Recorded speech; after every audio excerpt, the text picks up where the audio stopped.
பல்வேறு மாவட்டங்களில் நடைபெற்ற நிகழ்வுகளை களத்தில் மதிமுகம் பகுதியில் பார்க்கலாம்.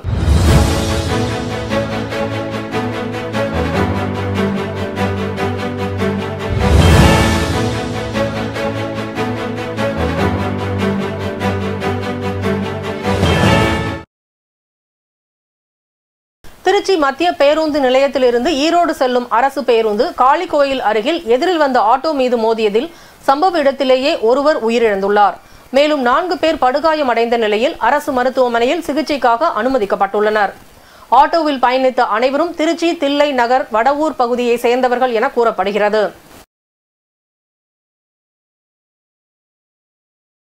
தூத்துக்குடி கோவில்பட்டி அருகே செயற்கை புல்வெளி ஹாக்கி மைதானத்தில் 17 வயதுக்குட்பட்ட பள்ளி மாணவர்களுக்கான 3 நாட்கள் நடைபெறும் தென்மண்டல ஹாக்கி போட்டி நடைபெற்றது. இதில் சிவகங்கை, நெல்லை, தென்காசி, தூத்துக்குடி மாவட்டங்களை சேர்ந்த 6 பள்ளி அணிகள் கலந்து கொண்டன.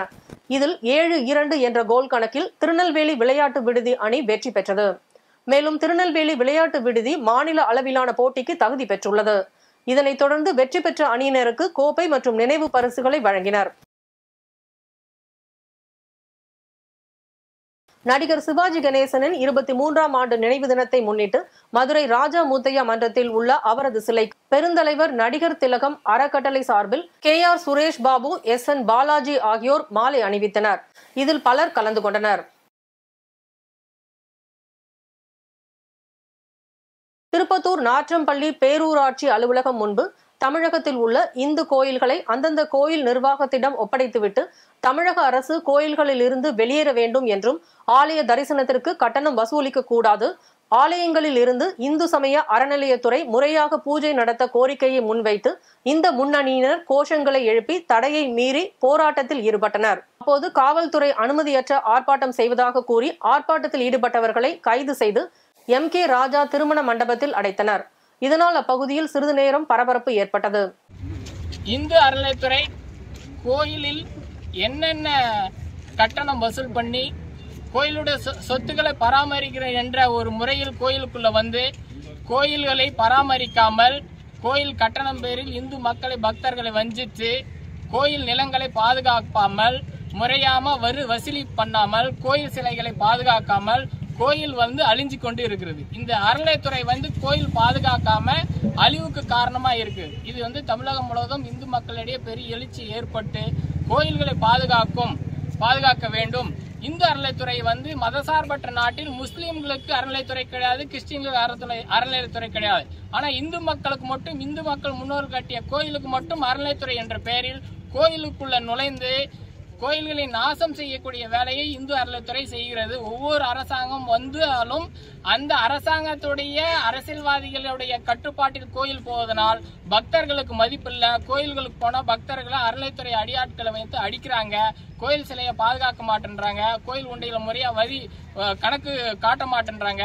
கோயில் இந்து மக்களுடைய கோயில் இந்துக்களுக்கே கொடுக்க வேண்டும், அறநிலையத்துறை கோயிலை விட்டு வெளியே போக வேண்டும் என்று மாநில தலைவர் ஆர்ப்பாட்டத்தில் தமிழகம் முழுவதும் இன்று இந்து முன்னணி சார்பில் இந்த நிகழ்ச்சி கண்டன ஆர்ப்பாட்டம் ஏற்பாடு செய்யப்பட்டுள்ளது.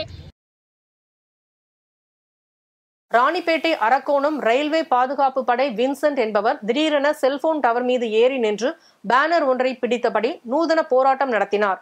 மேலும் அவர் பத்திரிகையாளர்களிடம் எனக்கு சாதி வேண்டாம், எனக்கு எந்தவித சலுகையும் வேண்டாம், சாதியற்ற கிறிஸ்தவர் என்ற சாதி சான்றிதழ் தருமாறு மாவட்ட ஆட்சியர் உட்பட அனைத்து நிலை அதிகாரிகளிடமும் மனு கொடுத்தும் எனக்கு சாதி சான்றிதழ் கிடைக்கவில்லை. முதல்வர் ஸ்டாலின் கவனத்திற்கு என்னுடைய பிரச்சனையை கொண்டு செல்ல வேண்டும் என்பதற்காகவே செல்போன் டவர் மீது ஏறி போராட்டம் நடத்தினேன். அப்படியும் என்னுடைய பிரச்சனை தீராவிட்டால் மனு தர்ம சட்டத்தை எரிப்பேன். நான் சட்டப்படி போராடிவிட்டேன், எனக்கு இதை விட்டால் வேறு வழி தெரியவில்லை என்றார்.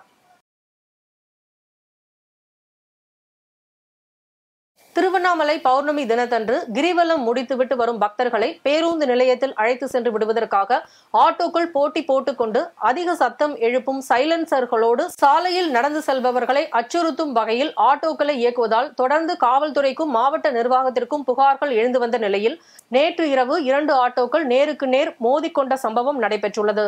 அதிர்ஷ்டவசமாக அசம்பாவிதம் தவிர்க்கப்பட்டது. இதேபோல் தொடர்ந்து ஒரு காஃபி பாரில் ஆட்டோ ஒன்று புகுந்துள்ள சம்பவம் பரபரப்பை ஏற்படுத்தியுள்ளது.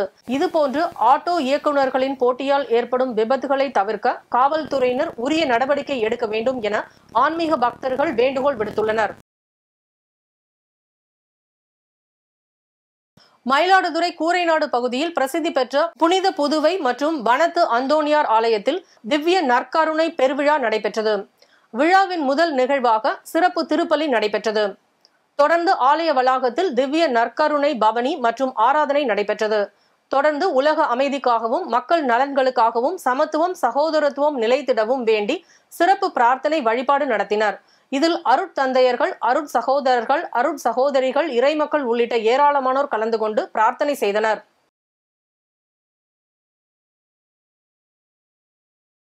திருப்பத்தூர் பெரியபேட்டை பகுதியில் அப்துல் ரஹ்மான் என்பவர் வீட்டில் 10க்கும் மேற்பட்ட காவலர்கள் சோதனை மேற்கொண்டனர்.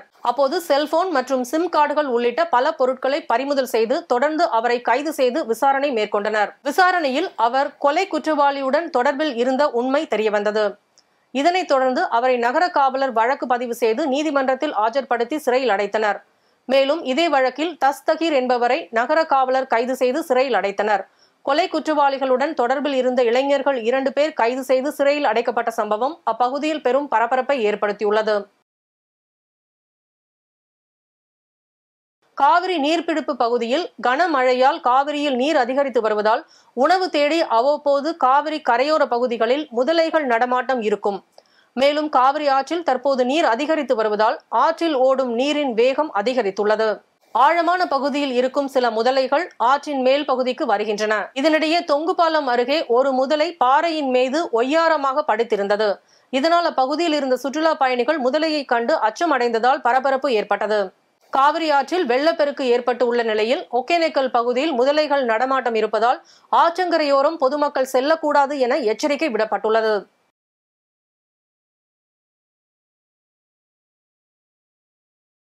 திருப்பூரை அடுத்த வனாந்தரபுதூர் பகுதியில் 100க்கும் மேற்பட்ட குடும்பங்கள் வசித்து வரும் நிலையில் 8 ஆண்டுகளுக்கு மேலாக இப்பகுதியில் தெருவிளக்கு இல்லாத காரணத்தால் தொடர்ச்சியாக கொள்ளை சம்பவங்கள் நடைபெறுவதாகவும் பொதுமக்கள் கொள்ளையர்களை பிடித்து காவல் நிலையத்தில் ஒப்படைத்தாலும் போலீசார் நடவடிக்கை எடுப்பதில்லை என்றும் குற்றம் சாட்டினர். மேலும் இப்பகுதியில் மின் வசதி செய்து தர கோரி ஊராட்சி நிர்வாகத்திடம் பலமுறை புகார் மனு அளித்தும் நடவடிக்கை எடுக்காத காரணத்தால் மாவட்ட ஆட்சியர் அலுவலகத்தில் மனு அளித்தோம். அவர்களும் எந்த ஒரு நடவடிக்கையும் இல்லாத காரணத்தால் இப்பகுதியை சேர்ந்த ஏராளமான பொதுமக்கள் நாச்சிபாளையம் சாலையில் அமர்ந்து மறியலில் ஈடுபட்டனர்.